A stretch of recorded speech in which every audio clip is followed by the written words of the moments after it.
This video is for the next scratch assignment in which we add our throwing object. First, what you're going to do is you're going to click on the choose a sprite block that looks like a little cat here in the bottom right corner. And then from here, what we're going to do is we're going to click on a category or search. So for example, if I just find like a ball or something like that, that could work. It's going to be some sort of throwing object. And then from here, what you're going to do what you're going to do is if you need to make it smaller or larger, you can add a different size right there. We're going to begin programming it now. So you're going to click on the control menu and you're going to add, actually the events menu, and you're going to click and drag to add when flag clicked. And then you'll click on control and then you're going to add a couple of different blocks. You're going to add the forever block. Then you're going to add the repeat until, which is going to be toward the bottom inside the forever block. And then you're going to add the repeat 10 underneath the repeat until, and this will all make sense once we add a little bit more code, and you're going to type in 30 for the number in that block. Click on the sensing menu, and then you're going to add the key space pressed, and you can keep it as the space key, it's up to you, but that's going to be the key that you use to throw the object.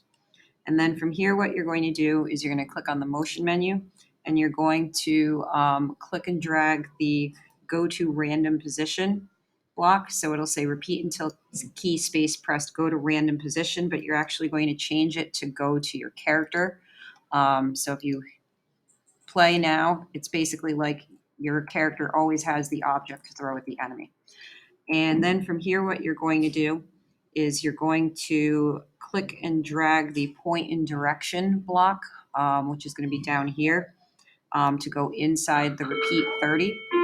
And then from here, what you're going to do is you're going to change it to say 0. And then you're going to move the 10 steps block. So basically, it's going to repeat moving 10 steps upward 30 times, which is going to make it shoot up into the air. So then from here, what you're going to do is you're going to now click on your enemy sprite, the one that's flying and trying to get you. In this case, it's my bat. You're going to click on the drop down arrow in the touching block right here that says touching bear walking. And you're going to change it so that it says ball instead. So it's going to keep moving until the ball hits it.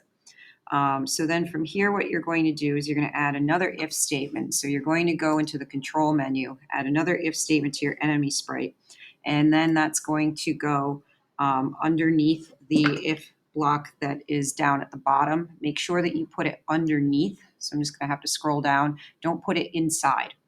Then from here, what you're going to do is you're going to click on sensing, and then you're going to click and drag the touching mouse pointer to go in the hexagon in the if.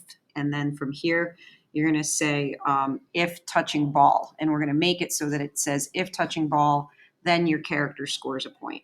We're going to have to go to the variables menu. And then we're going to have to make a variable called score.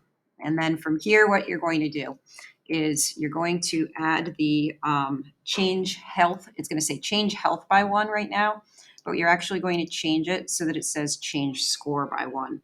And so it's going to say if touching ball, then we're going to change the score by 1.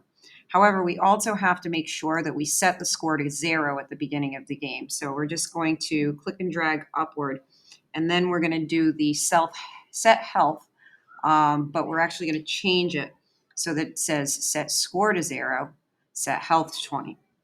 Then from here, we're going to scroll down to that if statement that we just added.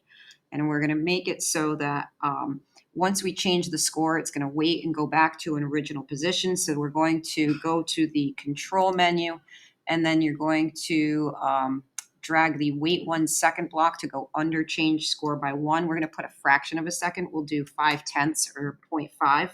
Then from here, we're going to scroll up a bit, and right here, you're going to have this go to block. And either one, all right, what you're going to do is you're going to right click or 2-finger click on it and choose duplicate. So there's that go to block, and we're going to put it under the wait 0.5 seconds block. And so then what will happen is if you touch the ball, or if the enemy touches the ball, then what'll happen is the score will change by 1, and then the enemy will go back to its original position to fly at you. So that being said, if we were to go and play our games now, so we go and play our game now, what happens is if we successfully hit the enemy, our score goes up. And remember that if the enemy hits you, your health goes down.